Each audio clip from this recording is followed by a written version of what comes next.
ونعوذ بالله من شرور أنفسنا وسيئات أعمالنا من يهده الله فلا مضل له ومن يضلل فلا هادي له وأشهد أن لا إله إلا الله وحده لا شريك له وأشهد أن محمدا عبده ورسوله لا نبي ولا رسول بعده اللهم صل وسلم وبارك وأنعم على عبدك ورسولك نبينا محمد وعلى آله وصحبه ومن سار على نهجه إلى يوم الدين يا أيها الذين آمنوا اتقوا الله حق تقاته ولا تموتن إلا وأنتم مسلمون يا أيها الناس اتقوا ربكم الذي خلقكم من نفس واحدة وخلق منها زوجها وبث منهما رجالا كثيرا ونساء واتقوا الله الذي تساءلون به والأرحام إن الله كان عليكم رقيبا يا أيها الذين آمنوا اتقوا الله وقولوا قولا سديدا يصلح لكم أعمالكم ويغفر لكم ذنوبكم ومن يطع الله ورسوله فقد فاز فوزا عظيما أما بعد Ikhwatal iman, para bapak-bapak, ibu-ibu, jemaah salat subuh yang dipermuliakan kalian Allah Subhanahu wa taala. Alhamdulillah kita bisa rawuh, bisa hadir di masjid yang mulia ini. Mudah-mudahan dengan dimudahkannya langkah kaki kita menuju masjid ini, nanti pula kita akan dimudahkan Allah untuk menuju surganya Allah Subhanahu wa taala. Sebagaimana sabda Rasulullah dalam riwayat Imam Muslim, "Wa man salaka tariqan yaltamisu fihi ilman sahalallahu lahu bihi tariqan ilal jannah." Barang siapa berjalan atau menempuh perjalanan dalam rangka mencari ilmu agama, maka Allah akan memudahkan jalannya menuju surga. Bapak-bapak yang dimuliakan oleh Allah, kemudian Rasulullah juga mengatakan, la yashkurullah man la yashkurun nas. Tidak dikatakan bersyukur kepada Allah orang yang tidak berterima kasih kepada sesamanya. Maka untuk mengamalkan hadis ini, kita ucapkan jazakumullah khairan kepada takmir masjid, pengurus masjid dan perangkatnya. Mudah-mudahan apa yang telah diemban oleh beliau-beliau ini dijadikan oleh Allah sebagai pemberat timbangan amal kebaikan beliau-beliau di akhirat. InsyaAllah saya diberi amanah untuk mengkaji kitab Sahih Al-Adabil Mufrad. Jadi Adabul Mufrad itu nama kitab hadis yang dikarang oleh Imam Al-Bukhari. Imam Bukhari ini imam yang diakui oleh semua mazhab. Tidak ada orang yang memperselisihkan Al-Imam Al-Bukhari. Beliau adalah ulama hadis yang kita harus banyak mengambil manfaat dari kitab-kitab beliau. Beliau juga pengarang kitab Sahih Al-Bukhari. Beliau dijuluki Amirul Mukminin fil Hadis, ya, pemimpin orang yang beriman dalam hal hadis. Ya, adapun yang kita pelajari adalah kitab Sahih Al-Adabil Mufrad. Langsung saja. Qala al-muallif rahimahullah, Imam Al-Bukhari berkata, semoga Allah merahmati beliau. Bab yang pertama, wa wassaynal insana biwalidayhi husna.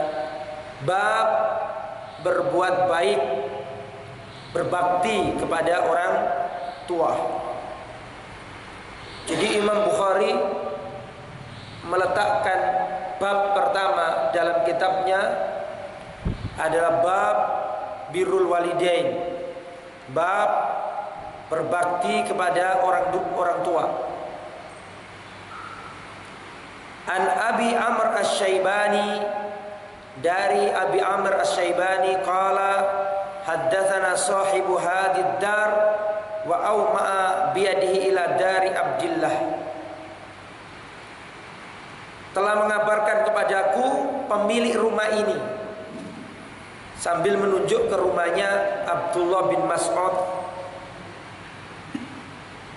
Abdullah bin Mas'ud berkata,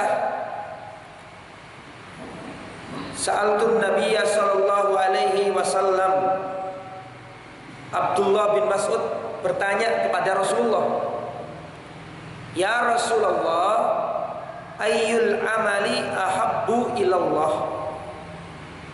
Ya Rasulullah, amalan apakah yang paling dicintai oleh Allah? Amalan yang paling disenangi sama Allah? Qala, maka Rasulullah menjawab, amalan yang paling dicintai oleh Allah yang pertama, as-salatu ala waktiha, salat tepat pada waktunya. Dan alhamdulillah, barusan kita sholat subuh tepat di awal waktunya. Berarti pagi tadi kita membuka kehidupan kita dengan amalan yang paling dicintai. Ini kita harus syukuri, Pak. Ya, manusia di komplek ini banyak, ratusan mungkin ribuan. Tapi nggak semua dipilih oleh Allah untuk bisa berangkat ke masjid.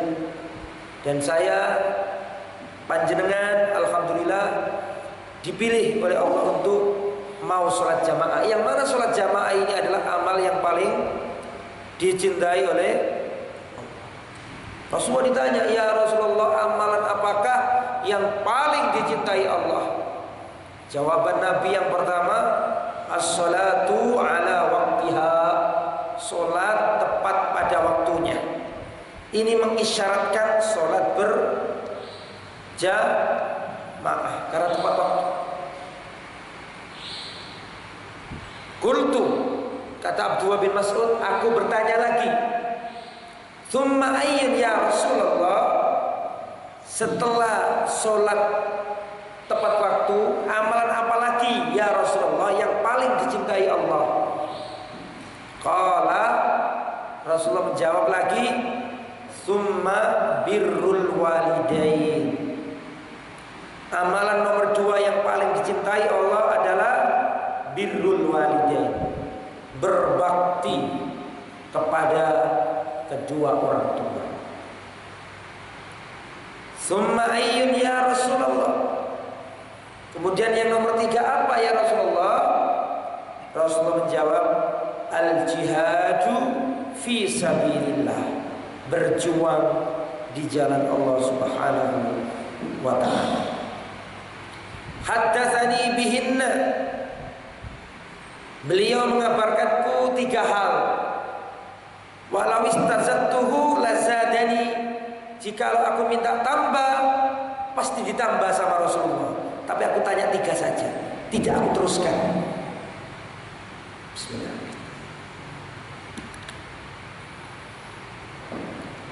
Hadis sahih diriwayatkan Imam Bukhari dalam kitab beliau, Kitab Adabul Mufrad, dan juga disahihkan, diriwayatkan Imam Muslim dalam kitabnya Sahih Muslim.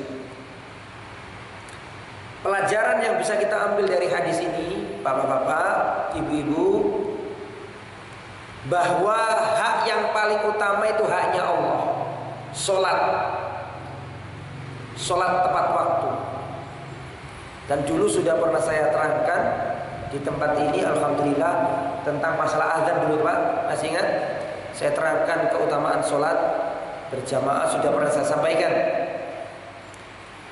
Hak yang nomor 2 adalah haknya orang tua. Haknya orang tua. Apa itu? Berbakti sama orang tua. Jadi Allah Subhanahu wa ta'ala meletakkan orang tua langsung di bawah Allah Subhanahu wa ta'ala. Tidak hanya di hadis ini, Bapak, seperti juga dalam surat An-Nisa ayat 36. Dalam surat An-Nisa ayat 36 Allah katakan, wa'budullah wa la tusyriku bi syai'a wa bil walidaini ihsana. Sembahlah Allah, jangan sekutukan Allah, wabil walidaini ihsana, berbuat baiklah kepada ibu bapakmu. Jadi Allah meletakkan orang tua langsung di bawahnya. Surat apa tadi Pak? An-Nisa ayat 3. Wa'budullah, beribadahlah kepada Allah. Wala tusyriku bihi syai'an, jangan menyekutukan Allah. Setelah itu apa? Wabil walidaini ihsana, berbuat baiklah kepada ibu bapakmu. Allah meletakkan orang tua langsung di bawahnya. Begitu juga dalam surat Al-Baqarah ayat 83. La ta'buduna illallah, janganlah kalian menyembah kecuali kepada Allah. Setelah itu apa? Wabil walidaini ihsana, berbuat baiklah kepada ibu bapakmu.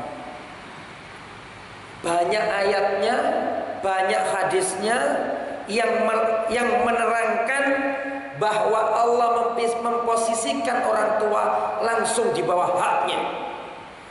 Artinya tidak boleh sembarangan sama orang tua itu. Anak tidak dikatakan berbakti kepada orang tua kecuali dia harus memiliki 3 hal. Panjenengan iku sampun bakti napa dereng sampai tingali. Kita sudah memiliki 3 hal apa belum? Kalau sebagai anak kita belum melakukan 3 hal ini, berarti kita belum berbakti. Yang pertama, al-ihsan ilaihima. Jadi bakti kepada orang tua itu ada 3 unsur yang harus terpenuhi. Salah satu tidak boleh hilang. Kalau salah satu hilang, belum berbakti. 3 hal unsur dari bakti sama orang tua. Yang pertama, al-ihsan ilaihima, berbuat baik kepada orang tua, nyeneng wong tua.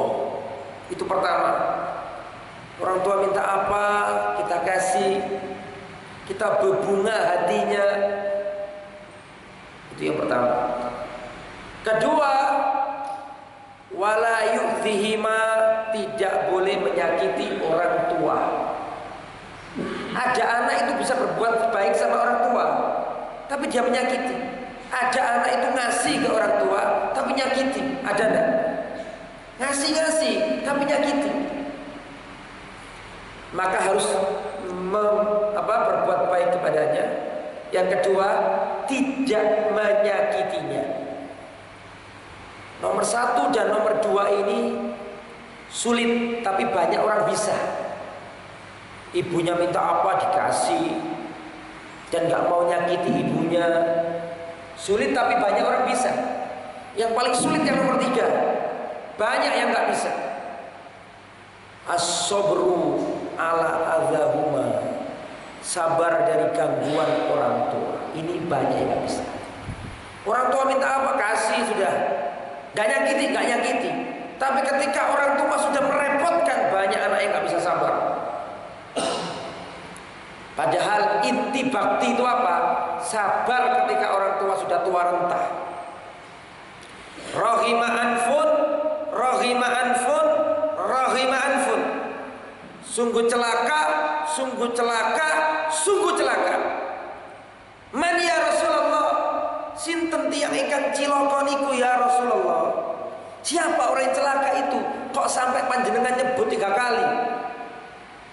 Rasulullah menjawab, orang yang celaka adalah man adraka abawaihi indal kibari ahadahuma au kilaihima walam yadkhulil jannah. Orang yang celaka adalah orang yang menjumpai bapak ibunya ketika tua renta, salah satu atau keduanya, akan tetapi dirinya gak bisa masuk surga. Itu orang yang celaka. Orang yang celaka adalah orang yang Allah beri kesempatan melihat bapak ibunya ketika tua renta, tapi dirinya gak bisa masuk surga. Itu orang celaka. Artinya apa Pak? Artinya orang tua itu kalau sudah sepuh, itu pintunya surga. harus sabar. Kadang-kadang orang tua itu kan bocai kalau tua itu, tapi harus sabar. Ustaz, saya ini berusaha baik sama orang tua, minta apa saya turuti. Saya juga gak mau nyakiti, tapi dia itu selalu membuat saya repot, jengkelkan saya. Berarti Anda belum berbakti. Karena di antara bakti yang nomor 3 yang paling penting adalah engkau sabar dari gangguan orang tua. Engkau sabar. Dulu ketika kita kecil, orang tua adalah makhluk Allah yang paling sabar terhadap kita. Kita bangun malam, otomatis ibu kita bangun malam. Kita buang kotoran kita di jam 1 malam. Jam itu juga ibu kita membersihkan kotoran kita. Di saat kita sakit, jangankan kita ketika tidak bisa tidur, kita tidur pun kalau kita sakit ibu kita nggak tidur. Makanya wong tuwa wis tuwa lara, wong tuwa wis tuwa sabar. Sekarang gantian anak disuruh sabar. Jadi orang tua yang merepotkan, ganyang anak, jengkelkan anak, itu bagian dari pahalamu. Harus sabar. Gak sebanding dengan sabarnya orang tua dulu ketika kita repotkan orang tua kita. Harus sabar. Sabar. Kata Rasulullah, al-walid awsatu abwabil jannah. Orang tua itu adalah pintunya surga yang paling tengah. Barang siapa yang tidak berbakti kepada orang tuanya di dunia, tidak akan pernah bisa membuka pintu itu di akhirat kelak. Tidak akan bisa. Barang siapa di dunianya menyanyiakan orang tuanya, di akhirat tidak akan sanggup membuka pintu surga. Birrul walidain, tidak bisa.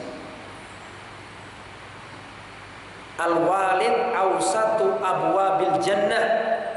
Orang tua adalah pintunya surga yang paling tengah. Barang siapa yang tidak membukanya di dunia, tidak akan mampu dia membukanya di akhirat. Maka kalau kita masih punya orang tua, berarti kita masih mempunyai pintu surga. Harus dijaga.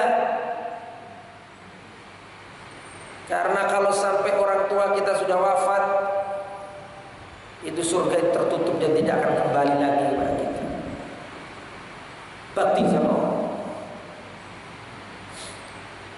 Kemudian, apa sih fadilah dari bakti sama orang tua? Saya bacakan. Apa keutamaan bakti kepada orang tua? Yang pertama, bakti kepada orang tua adalah kewajiban setelah menyembah Allah Subhanahu wa taala. Sebagaimana yang sudah saya sampaikan tadi dalam surat Al-Baqarah ayat 83, surat An-Nisa ayat 36, berbakti kepada orang tua adalah kewajiban yang paling wajib setelah menyembah Allah Subhanahu wa taala. Itu keutamaan yang pertama. Dan kita tidak bisa membalas orang tua. Ada seorang datang dari negeri Yaman, Pak. Saking pengennya bakti sama orang tua, anak ini gendong ibunya. Dari Yaman sampai ke Mekah. Jauh. Zaman dulu nggak ada pesawat. Digendong ibunya. Tujuannya apa? Pengen menghajikan ibunya. Anaknya, ibunya digendong. Tawaf sambil gendong ibunya. Ngos-ngosan. Panas. Ngos-ngosan. Dia berjalan di bawah terik panasnya matahari. Di atas padang pasir yang menganga. Panas. Dia gendong ibunya. Saking pengennya bakti sama ibu. Di depan Ka'bah dia tawaf sambil gendong ibunya. Setelah selesai tawaf, anak ini datang ke salah satu sahabat Nabi yang bernama Abdullah bin Umar. Abdullah bin Umar adalah anaknya Umar bin Khattab radhiyallahu anhu. Pemuda yang soleh tadi berkata kepada Abdullah bin Umar, "Ya Abdullah, wahai Abdullah bin Umar, sahabat Nabi, aku lelaki yang datang dari negeri jauh, negeri Yaman, datang ke Makkah tujuannya untuk menghajikan ibuku. Aku gendong ibuku. Apakah yang sudah aku lakukan tadi bisa membayar hak ibuku? Apakah aku sudah melaksanakan hak ibuku dengan apa yang aku lakukan tadi?" Maka Abdullah bin Umar mengatakan, "Wallahi la tu'addi haqqahu." Lima makna, demi Allah kamu belum menunaikan haknya, belum mampu membalas. Meskipun apa yang kamu lakukan tadi digunakan untuk membayar satu kali tarikan nafas ketika melahirkan diri. Apa yang kamu lakukan tadi untuk digunakan bayar satu kali tarikan nafas ketika melahirkan diri, itu masih belum mampu untuk membayar orang tua. Maka hendaklah kita berbakti pada orang tua, karena berbakti pada orang tua adalah ibadah nomor 2 setelah penyembahan kepada Allah Subhanahu wa ta'ala. Kemudian para jamaah yang dimuliakan oleh Allah Subhanahu wa ta'ala, selanjutnya para ulama menjelaskan mengapa di dalam surat Al-Baqarah ayat 83, surat An-Nisa 36, kenapa kok setelah sembahlah Allah dan berbuat baiklah kepada ibu bapakmu, kenapa kok tidak taat sama Nabi atau tidak haji, tidak jihad? Kenapa kok setelah nyembah Allah langsung orang tua? Kenapa kok tidak jihad? Kenapa kok tidak haji? Kenapa kok tidak umroh? Kenapa setelah sembahlah Allah terus langsung baktilah sama orang tua? Apa tafsirannya? Tafsiran yang pertama kata para ulama, annahuma sababu wujudil walad. Karena kedua orang tua adalah penyebab adanya anak. Jadi barang siapa yang lupa sama ibu bapaknya, maka lihat dari mana tulangmu ditegakkan. Dari sesuap nasi yang dulu bapak kita itu meras keringat supaya tulang itu tegak di tubuh kita. Barang siapa yang lupa terhadap ibu bapaknya, lihat dari mana dagingnya ditumbuhkan. Itu bermula dari ASI yang diberikan oleh ibunda kita. Ini mengapa kok orang tua setelah sholat kok langsung bakti sama orang tua? Dalam hadis yang kita baca tadi, kenapa dalam surat An-Nisa tadi setelah sembah Allah langsung orang tua?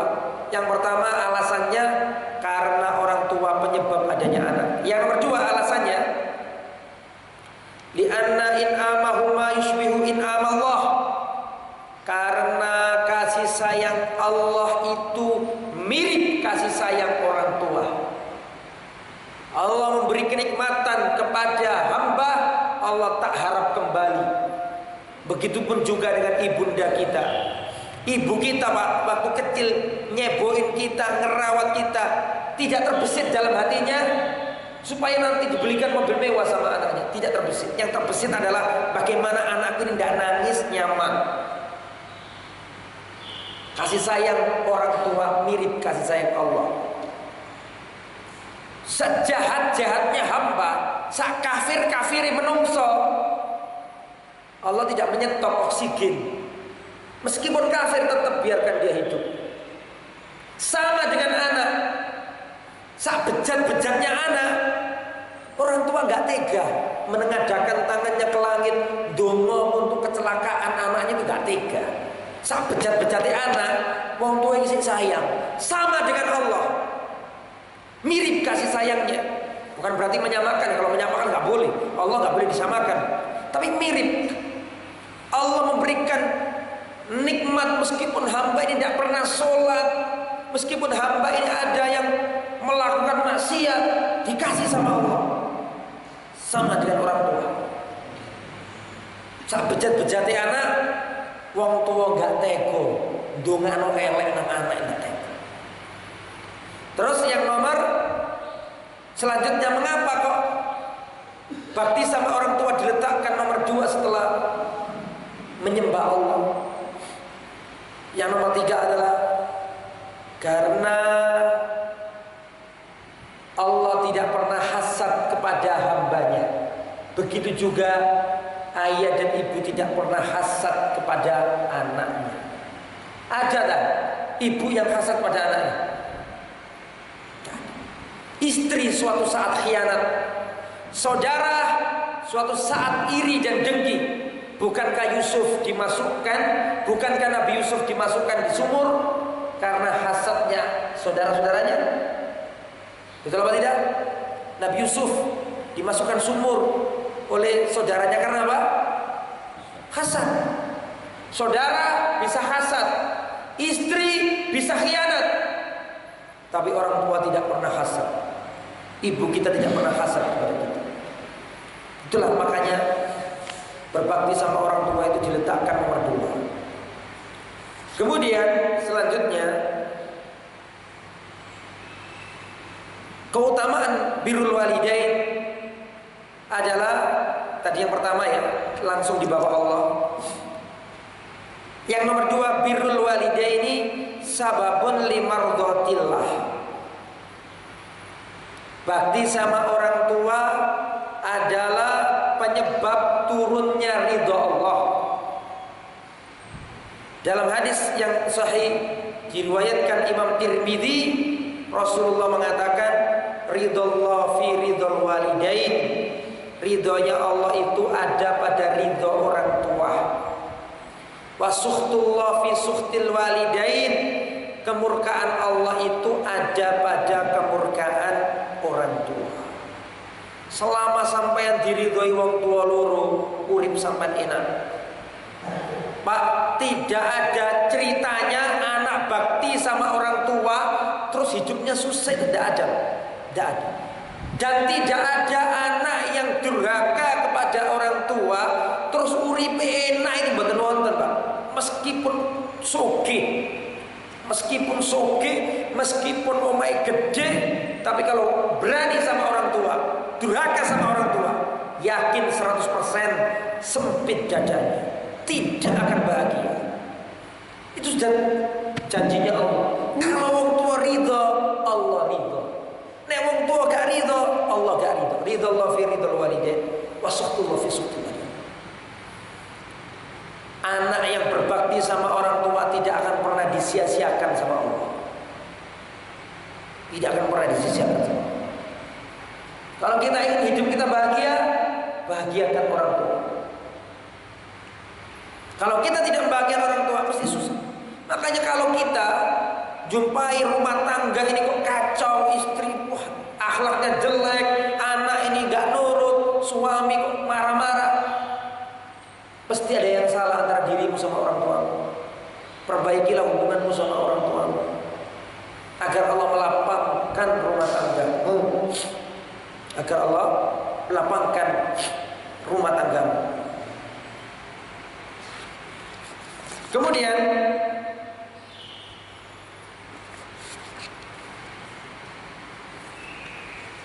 yang nomor 3, birrul walidaini sababul lidukhulil jannah. Berbakti kepada orang tua adalah penyebab masuknya seorang hamba ke surga. Penyebab masuknya seorang hamba ke surga. Dulu sudah pernah saya terangkan bahwa tidak ada amalan yang paling cepat mengantarkan anak Adam ke surga setelah tauhid melebihi bakti sama orang tua. Berbakti kepada orang tua adalah amalan yang paling cepat mengantarkan anak Adam ke surga setelah tauhid. Dan sebaliknya, durhaka kepada orang tua adalah amalan yang paling cepat mengantarkan anak Adam ke neraka setelah syirik. Dan Rasulullah mengatakan, Pak, babani muajjalani uqubatuhuma fid dunya. Ada dua dosa yang Allah segerakan azabnya. Enggak usah nunggu di akhirat. Di dunia disegerakan. Babani muajjalani uqubatuhuma fid dunya. Ada dua dosa yang Allah segerakan azabnya. Yang pertama, al-baghyu wadh-dhulmu, kezaliman. Orang yang zalim enggak nunggu di akhirat, di dunia akan kena dia. Kalau kita menzalimi orang, tinggal tunggu waktu aja. Enggak usah nunggu di akhirat, di dunia Allah balas. Mata orang yang dizalimi, mata orang yang menzalimi tidur. Mata orang yang dizalimi tidak bisa tidur, dan mata Allah tidak pernah tidur. Orang yang menzalimi tidur nyenyak. Wong sing dizalimi tidak bisa tidur, dan Allah tidak tidur. Allah melihat semua itu. Yang nomor dua, dosa yang disegerakan azabnya adalah al-uquq, durhaka kepada orang tua. Mesti kena, Pak. Gak usah nunggu di akhirat. Di dunia akan sulit hidupnya. Dua pintu amal yang disegerakan, dua pintu dosa yang disegerakan azabnya. Zalim, yang kedua apa tadi? Durhaka kepada orang tua. Nomor tiga adalah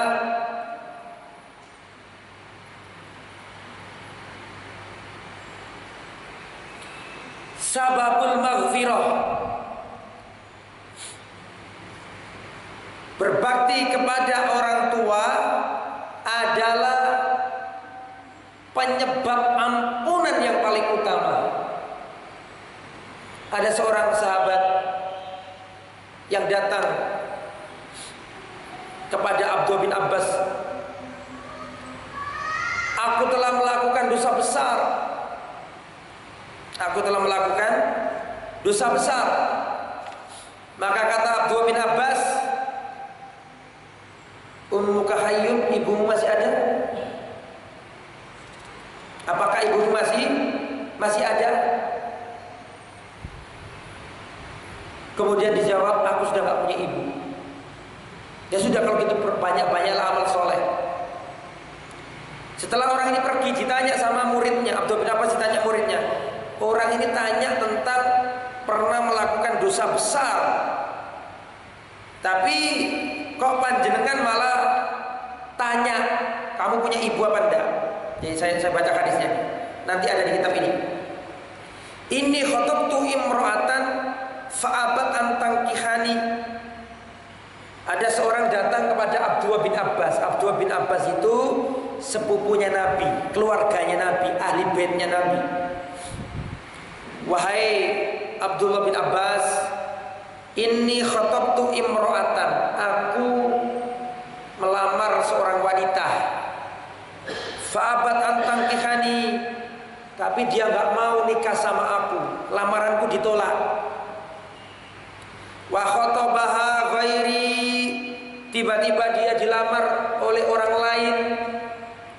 Fa'ahabbat an tankihahu, dan akhirnya wanita itu menyetujui lamaran wanita laki-laki tersebut dan ingin menikah dengannya. Faghirtu alaiha, maka aku cemburu karena ketika aku datang lamar ditolak, giliran laki-laki lain diterima. Faghirtu, aku cemburu. Faqataltuha, maka aku bunuh wanita itu. Saya mau tanya, Pak, membunuh itu dosa besar apa enggak, Pak? Dosa besar setelah syirik, Pak. Al-isyraku billah wa qatlun nafsi. Ya. Pertama yang akan ditanya pada hari kiamat itu darah. Allah sama makhluk yang ditanya sholat. Tapi antara hamba sama hamba yang ditanya apa? Darah. Jadi dari kiamat nanti hubungannya hamba dengan Allah yang ditanya pertama kali apa? Sholat. Awwalu ma yuhasabu bil abdu yaumal qiyamah sholatuhu. Yang pertama kali ditanya Allah kepada hambanya adalah sholatnya, dihisab dulu. Yang pertama kali dihisab sholatnya. Itu kalau hubungan hamba sama Allah. Tapi hubungan hamba ketemu hamba, yang pertama kali dihisab adalah adam, darah. Laki-laki ini melakukan dosa besar. Datang ke Abdullah bin Abbas menyesal, pengen tobat. Aku melamar wanita ditolak, terus dilamar laki-laki lain diterima. Aku cemburu, aku bunuh wanita itu.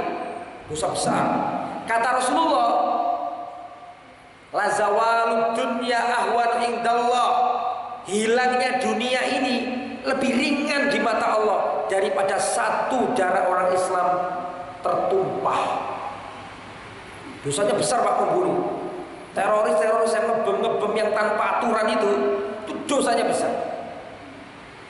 Ya, kata Allah, kata Rasulullah, la zawalud dunya, dunia seisinya hancur, itu lebih ringan di mata Allah daripada darah orang Islam tertumpah.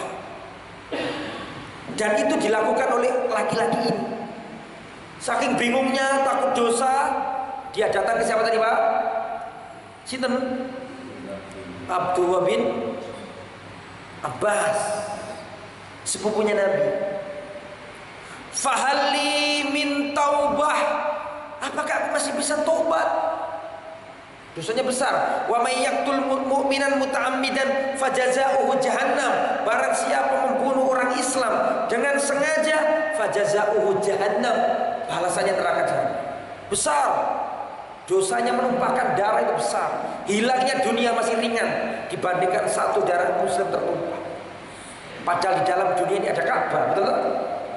Hilangnya dunia dan seisinya, termasuk kan Ka'bah, tapi masih ringan daripada darah orang Islam ditumpahkan. Saking sedihnya laki-laki ini ngomong, fahalli min taubah, apakah masih bisa tobat wahai Abdullah bin Abbas? Antum tahu apa yang diomongkan Abdullah bin Abbas? Abdullah bin Abbas berkata, ummuka hayyatun, ibu masih hidup. Tidak dijawab, tapi malah tanya. Apa tanyanya?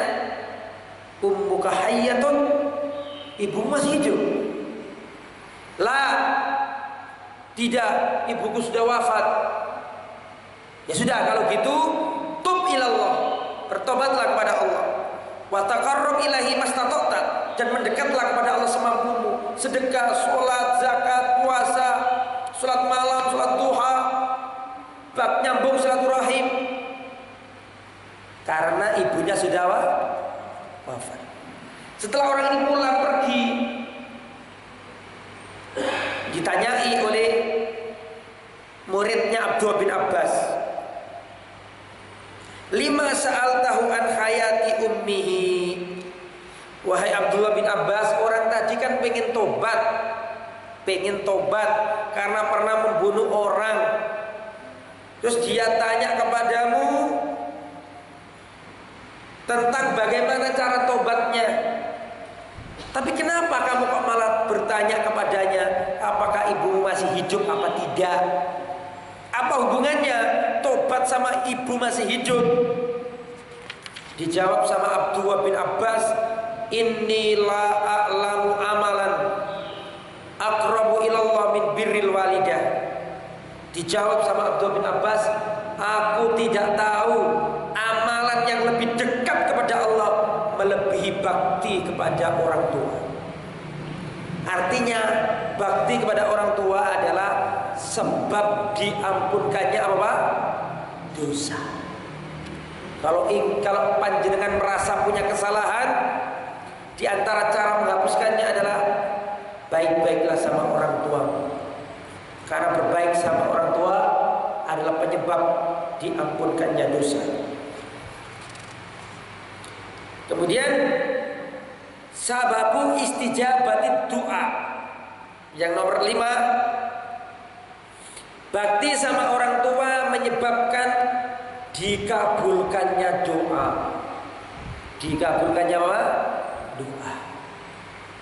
Tapi kalau anak mutus orang tua, tidak akan bakalan diterima doanya.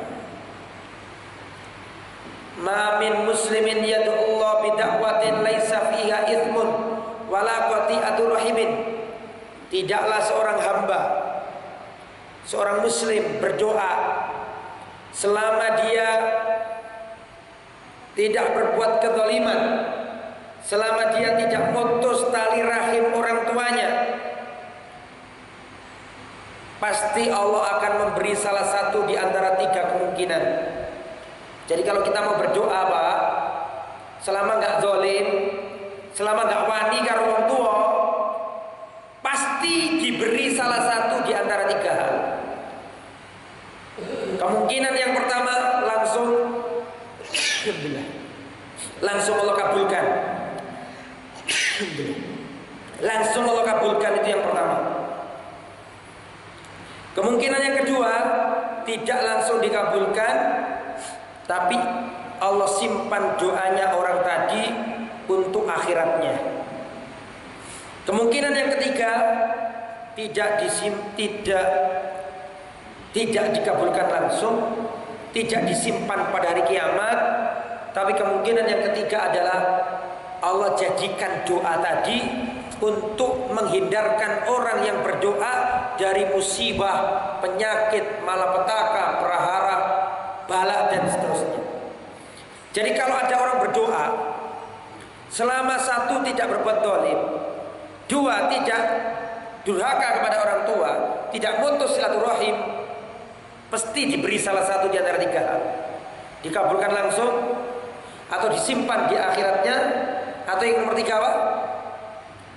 Digunakan untuk menolak musibah oleh Allah Subhanahu wa ta'ala. Rasulullah pernah ngomong, Pak, pernah bersabda, nanti akan ada orang namanya Uwais Al-Qarni. Pernah dengar cerita ini? Siapa?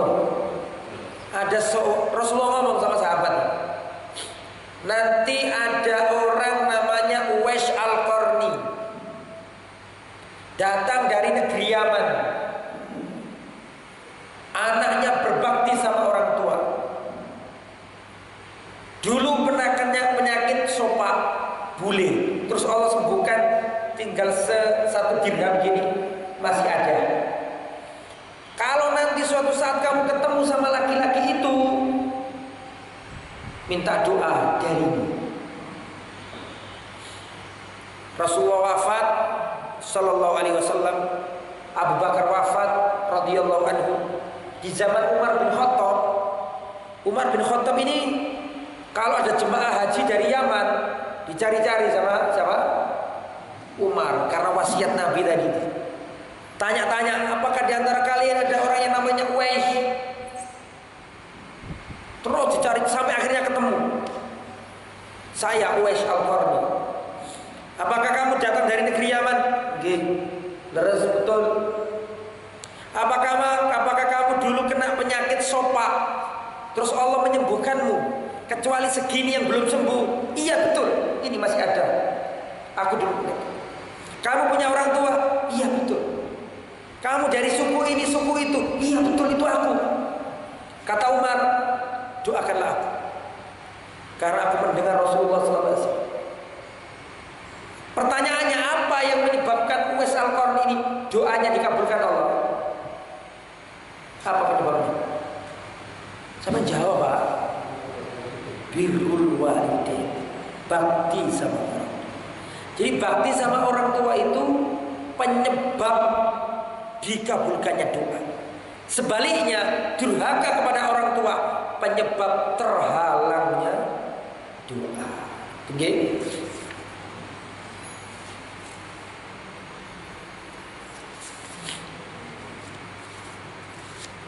Kemudian sebelum saya akhiri, ingin saya jelaskan bahwa berbakti kepada orang tua itu bukan tugasnya bocah kecil. Panjenengan-panjenengan yang sudah sepuh-sepuh itu masih wajib berbakti kepada orang tua. Jadi berbakti kepada orang tua ini ibadah lintas usia. Jadi kok berbakti sama orang tua itu tugasnya anak-anak kecil? Bukan. Ya panjenengan yang sampun sepuh itu masih wajib berbakti sama orang tua.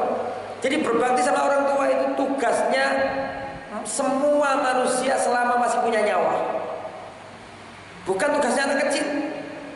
Meskipun panjenengan sampun sepuh masih wajib berbakti sama orang tua. Cuman cara berbakti kepada orang tua yang masih hidup berbeda dengan berbakti kepada orang tua yang sudah wafat. Bagaimana cara berbakti kepada orang tua yang sudah wafat? Yang pertama, ya, cara berbakti kepada orang tua yang sudah wafat. Yang pertama, mendoakannya. Idza mata ibnu Adam in qata'a amaluhu illa min salas. Kalau anak Adam meninggal dunia terputus amalannya kecuali 3 hal: sedekah jariyah, ilmin yuntafa'u bi, ilmu yang bermanfaat, dan doa anak soleh. Ustaz, kalau enggak anaknya terus dongakno, tonggone dongakno, boleh apa enggak? Ya boleh. Nah, kita kan berdoa itu setiap Jumatan, Allahumma ighfir lil muslimina wal muslimat. Itu umum. Jadi doa itu bisa sampai ke mayit dan tidak harus anak. Sampai punya tetangga baik, tetangga ini waktu hidup orangnya baik, suka bantu orang, terus wafat, terus setelah sholat tahajud sampai ndongakno, ya Allah, sampai sepuro dosani, Allah maghfir lahu warhamhu wa'afihi wa'fu anhu. Nyampe apa enggak? Nyampe, boleh. Rasulullah ngajari kita doa itu kok. Seandainya nggak nyampe, ngapain Rasulullah ngajari kita doa itu? Yang nyolati jenazah kan orang umum, tidak harus anak. Toh Rasulullah ngajari kita doa itu. Allah maghfir lahu, ampuni dosanya. Warhamhu, rahmatilah dia. Dalam riwayat yang lain, wawasi' qabrohu, luaskan kuburannya. Jadi pertama doa, bisa dari anaknya, bisa dari orang lain. Selama caranya benar. Terus yang nomor 2, istighfar dari anak. Memohon ampunan kepada Allah yang dilakukan anak untuk orang tuanya. Turfa'u darajatul mayyit fil jannah. Mayit, jenazah diangkat derajatnya di surga. Sedangkan mayit ini merasa amalannya pas-pasan. Ya Rabbi anna dzalika, ya Allah, ini dari mana? Amalanku di dunia pas-pasan saja, tapi kok aku sekarang diangkat? Ini sindiran harus selesai gitu ya? Enggak kan? Hujan Pak. Saya ulangi. Turfa'u darajatul mayyit. Mayit itu diangkat derajatnya di surga. Sedangkan mayit ini merasa pas-pasan amalannya. Rabbi anna hadza, ya Allah, dari mana ini? Waladuka istaghfar laka bistighfari waladika. Ini karena permohonan ampunan yang dilakukan oleh anakmu di dunia untukmu. Jadi bapak-bapak meskipun sampai sudah sepuh, tetap sampai dongan orang tua, supaya orang tua yang dulu merawat kita yang sekarang di kuburan diangkat derajatnya sama Allah. Nomor pinten? Nomor 3, melaksanakan wasiat nazar orang, wasiat dan nazarnya orang tua. Orang tua itu Pak kalau punya nazar belum kesampaian, terus dilaksanakan sama anak, itu pahalanya terkirim ke orang tua.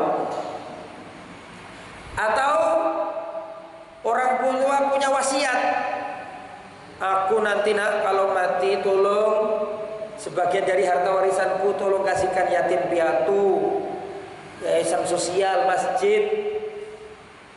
Ini meskipun orangnya sudah wafat, terus dilakukan oleh anaknya, orang tua dapat kiriman pahala.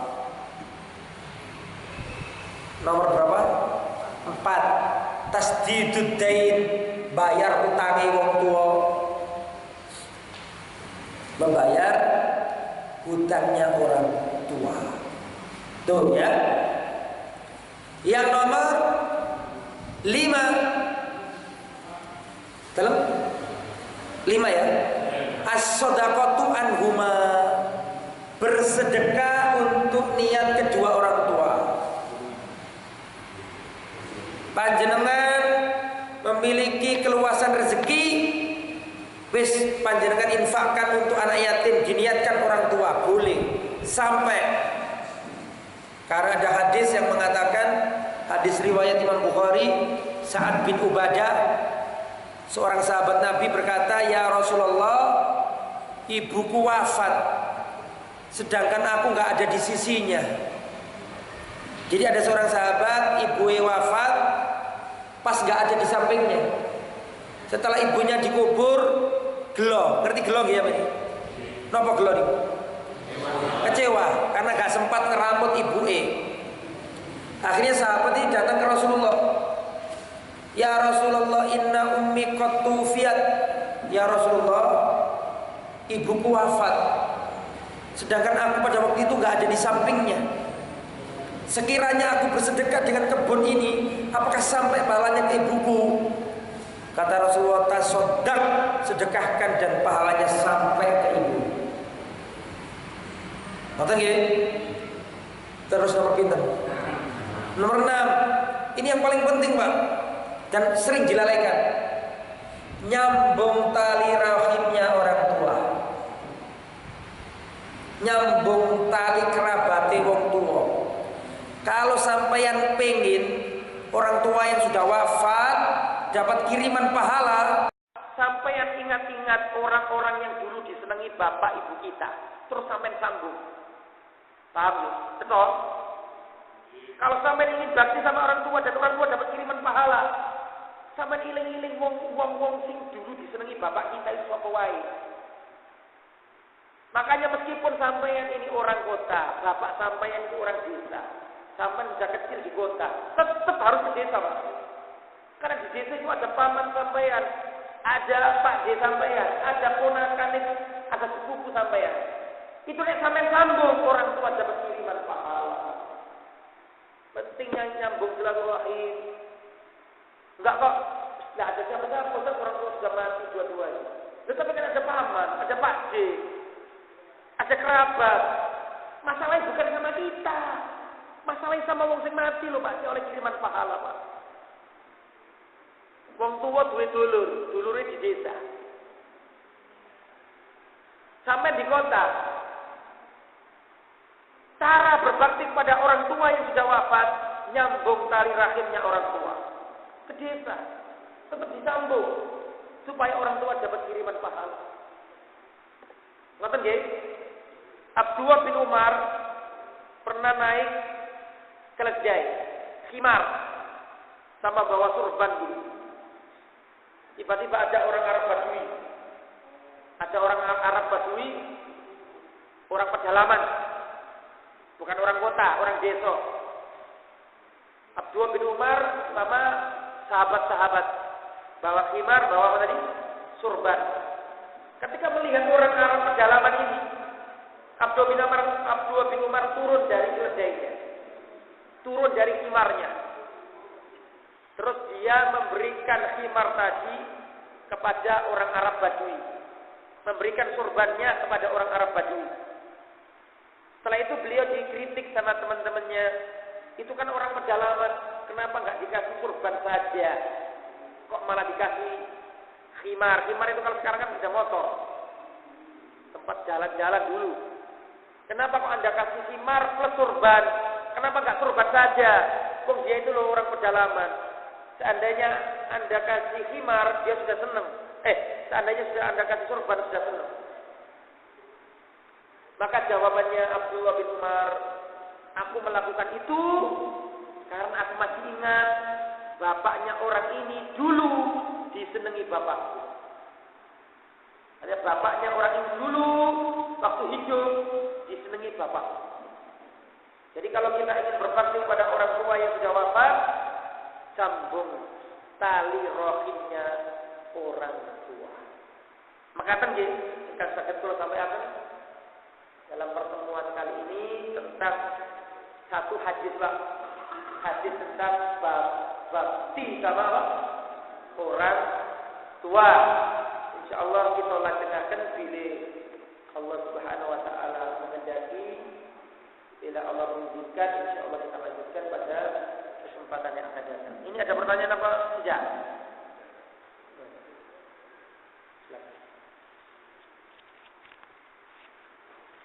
Bismillah.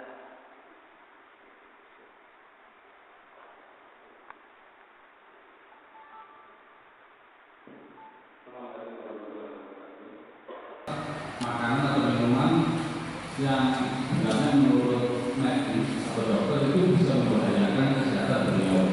Itu dan kita sudah jelaskan kadang-kadang namanya bahwa kita untuk mengerti itu apa yang sebaiknya kita lakukan.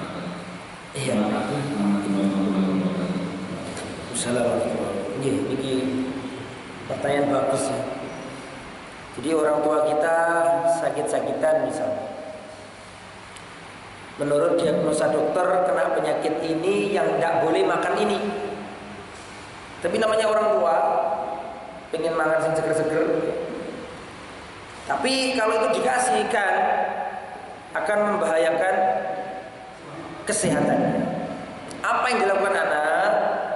Satu yang dilakukan anak adalah menyampaikan ke orang tua bahwa ini termasuk makanan-makanan yang tidak diizinkan oleh medis untuk dimakan. Sambil muamalah yang baik, minta apa kita pijitin, nyeneng no. Tapi dalam hal ini kita katakan justru ini termasuk rasa sayang kita kepada beliau dengan menfilter makanan. Kan kata tahu ya, tidak semua dikasih ya. Kalau kita sudah menjelaskan kok orang tua masih nggak yakin, ya nggak ada salahnya kita minta tolong dokter atau orang yang sekiranya orang tua itu manduk-manduk kalau diomongi. Kan ada orang tua itu. Orang tua itu kadang-kadang kalau kita omongi nggak terlalu. Tapi ada orang khusus yang kalau nasihat dia terima. Lah, anak itu harus peka kayak gitu-gitu itu. Cari yang basic sama makku ini cocok itu siapa orangnya. Minta tolong sama itu untuk menjelaskan ke orang tadi. Jadi itu tidak termasuk durhaka Pak. Justru termasuk kasih sayang kita kepada ibu kita supaya kesehatannya terjaga. Tidak masalah. Betul apa-apa. Ini saudara.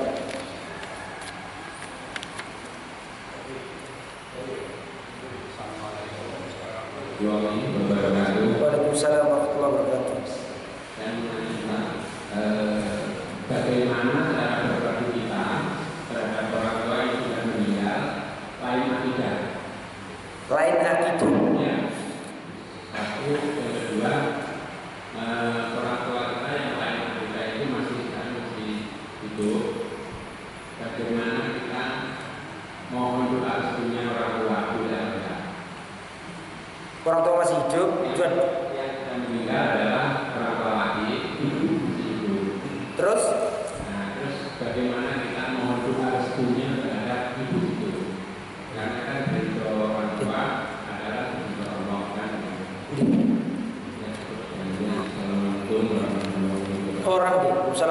Orang tua beda akidah terus wafat duluan. Bagaimana cara berbakti? Yang dimaksud akidah itu bagaimana dulu? Kalau yang dimaksud akidah itu yang satu muslim, ibunya Nasrani, tidak boleh didoakan. Karena Rasulullah ditegur oleh Allah ketika mendoakan siapa? Pamannya, siapa namanya? Abu Thalib. Kalau beda agama tidak boleh. Tapi kalau beda NU, Muhammadiyah itu nggak usah dipermasalahkan, kayak gitu, itu khilafiyah, bukan masalah akidah yang prinsip. Jadi misalnya saya NU, orang tua saya Muhammadiyah atau Ali Rizal Persis, itu nggak ada hubungannya. Selama sama-sama Islam, kunu ibadallahi ikhwana, jadilah hamba-hamba Allah yang bersaudara. Jadi tetap harus didoakan. Kamu beda organisasi aja kok sampai gantungan, no. Tetap harus didoakan. Ya, kalau itu. Tapi kalau sudah beda akidah dalam pengertian apa? Beda agama nggak boleh. Kecuali kalau masih hidup, boleh kita doakan doa hidayah. Ya Allah berikan hidayah kepada bapak, itu boleh doa hidayah. Tapi kalau sudah wafat nggak boleh, Rasulullah ditegur. Ya, innaka la tahdi, sesungguhnya kamu nggak bisa menunjuki orang. Ketika Rasulullah SAW pamannya wafat, sedih karena pamannya ini yang belani Nabi, hartanya, tenaganya, tapi nggak mau masuk Islam.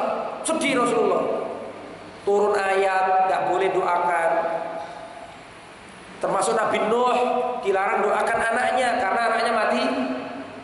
Anaknya Nabi Nuh kan bahkan bapak diajak ke kapal buatan turun, nah itu nggak boleh juga. Jadi kalau beda akidah dalam artian beda agama, ya berarti kita nggak bisa mendoakan. Ya. Terus kedua, kalau orang tua masih hidup, kita minta ridhonya orang tua, boleh apa enggak? Ya bukan boleh lagi, ya harus minta doa orang tua itu, Pak, Ibu, saya punya hajat, tolong panjenengan dongaaken. Boleh apa enggak, Pak? Bukan boleh, harus. Kita punya hajat, Ma atau Bu, ini cucu sampeyan ini mau nikah, saya mau mantu, tolong sampeyan dongakno. Atau Ma apa Bu, saya mau ujian, tolong doakan. Boleh apa enggak? Harus. Bukan boleh saja, harus. Jaluk dongane wong tuwa iku. Ngoten Pak nggih? Wallahu a'lam. Ada lagi? Setelah ini terus selesai ya. Kalau ada di luar majelis saja. Silakan. Yang saya tanyakan tentang yang taat dan berbakti. Okay. Kalau kita lihat apanya di dalam Al-Quran maupun hadis itu jelas. Kalau namanya berbakti itu birrul walidain. Namanya banyak berarti Allah dan sebagainya. Yang saya tanyakan, saya sering mendapat penjelasan dari beberapa ustaz, sering menyampaikan bahwa antara taat dan berbakti ini masih rancu. Bagaimana sering, contohnya taat kepada orang tua itu sering kita mendengarkan seperti itu. Itu penjelasan antara taat dan berbakti itu. Yang kedua, satu dulu Pak, biar enggak pecah. Satu dulu. Saya jawab dulu. Taat itu berkaitan dengan dalam kemaksiatan apa dalam ketidak. Mentaati orang tua itu nggak mutlak Pak. Kalau berbakti itu mutlak. Tapi kalau taat nggak mutlak. Kalau orang tua kita nyuruh kita zalim, orang tua nyuruh kita dalam hal yang maksiat, justru bentuk bakti kita kepadanya, kita tidak mengerjakannya. Paham saya? Jadi kalau ketaatan itu tergantung.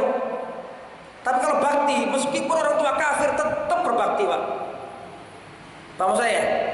Kita punya orang tua nih, belum masuk Islam, atau bahkan murtad sekalipun, naudzubillah ya. Tapi dia itu mesti orang tua kita. Tetap nggak boleh kita kita durhakai, tetap boleh kita sambung, kita berbuat baik. Itu berbakti. Berbeda dengan ketaatan, perintah. Kalau orang tua itu memerintahkan kepada kita dengan perintah yang maksiat, kita nggak boleh taat. La maksiata li makhluqin fi maksiatil khaliq. Tidak boleh kita taat kepada seseorang dalam hal kemaksiatan. Ngoten lagi. Jadi kalau berbakti, kafir, orang tua zalim, tetap kita berbakti, Pak. Zalimnya untuk dirinya, tapi bakti ke kita. Tapi kalau sudah perintah ketaatan itu tergantung. Kalau perintahnya maksiat, kita nggak boleh melaksanakan. Sudah. Yang kedua masalah sedekah tadi. Sedekah ditanyakan untuk orang tua kita yang sedang meninggal.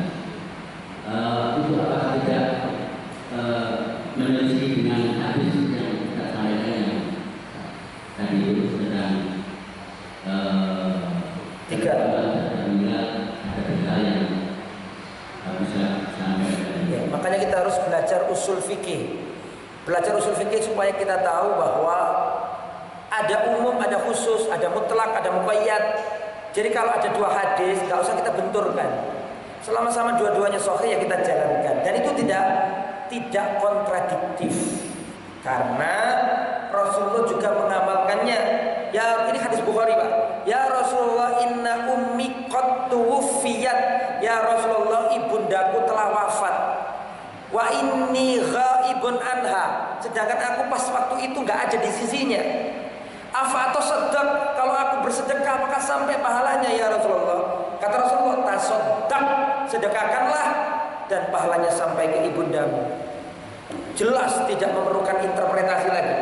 Jadi itu tidak bertentangan, ya. Akan tetapi seperti ini, Pak, seperti nyuwun sewu.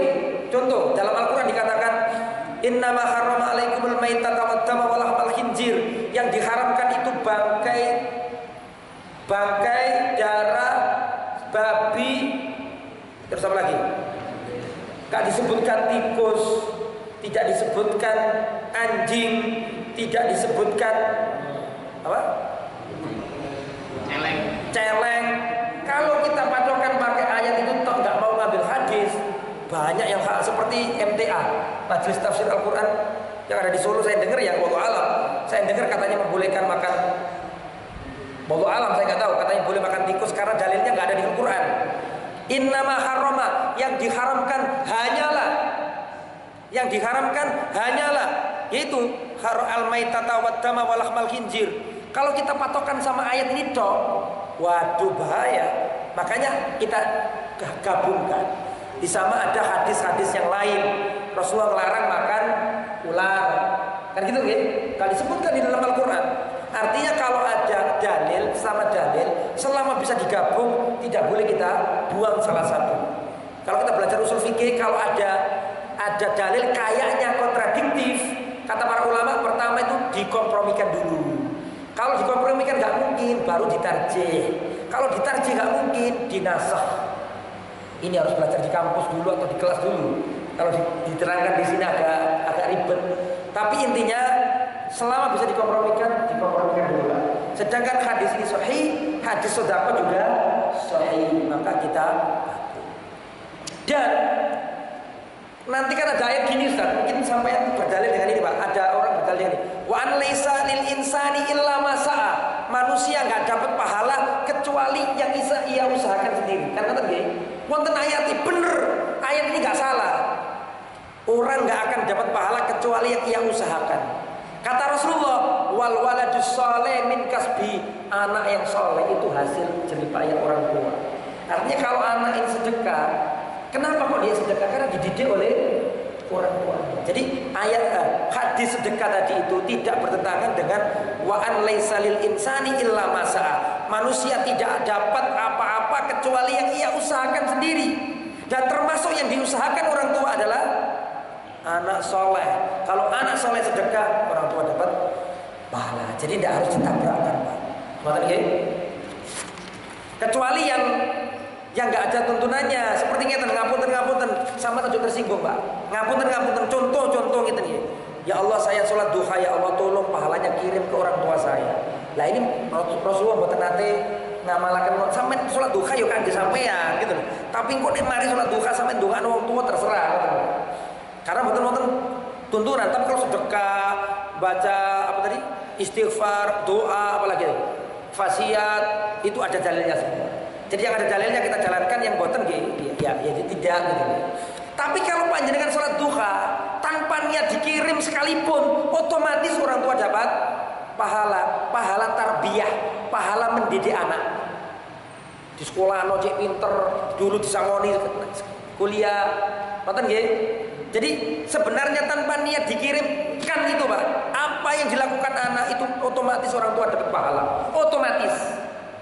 Apa saja itu pada dasarnya, kecuali amalan-amalan khusus yang memang ada dalilnya.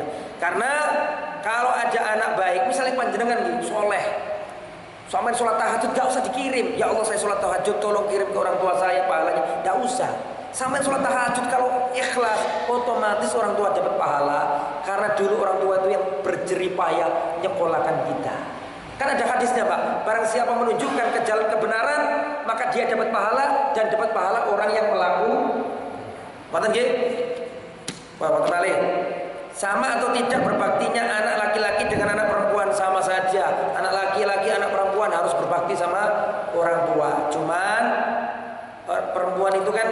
bawah naungan sang suami. Apakah berarti beda? Enggak, tetap sama. Ini pertanyaannya sama ini. Bagaimana cara berbakti pada orang tua bagi anak perempuan yang sudah menikah? Cara berbaktinya ya berbakti saja. Kenapa kok dibingungkan? Ya sama 3 hal tadi. Nyenang wong tua, gak nyakiti wong tua, sabar karo wong tua isiku. Nyenang itu akeh, Pak. Ngekei duwe, ngekei buah, mijeti wong tua. Gak nyakiti wong tua itu maknane akeh. Gak bentak wong tua, gak nglarakno atine wong tua. Sabar yuk, maknanya seluas-luasnya 3 hal tadi. Cuman gitu loh ya, anak kalau sudah punya suami itu juga jangan sampai baktinya ke orang tua menghalangi dia, jangan sampai melalaikan dia dari suami.